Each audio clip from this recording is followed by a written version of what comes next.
চারিদিকে যন্ত্রের ছোঁয়া লাগলেও আধুনিক এই যুগে এখনো দাদু ঐতিহ্যবাহী এই যে কুমোরের চাকা, সেই চাকা এখনো উনি ধরে রেখেছেন, চাকার ঐতিহ্য। আপনার নামটা একটু বলবেন। কালঠু কালটু রায়। রায়। আপনার বয়স কত? বয়স 85। বয়স 85। আপনি কত বছর বয়স থেকে কাজ করছেন? এই ধরো যে 25 বছর। 25 বছর, প্রায় 60 বছর হয়ে গেল আপনার তাহলে এই কাজ করছেন। কাজ করে আয় ইনকাম কেমন হয়? কি ইনকাম হবে?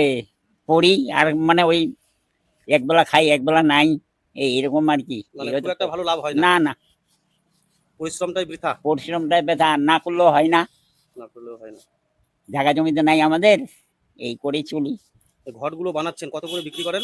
এটা 600 টাকা দর পাইকারি দিই। 600 টাকা দর। 100 দাম 100 600 দাম টাকা। 600 টাকা, মানে 6 টাকা পিস হিসেবে 6 টাকা বিক্রি করেন। পিস।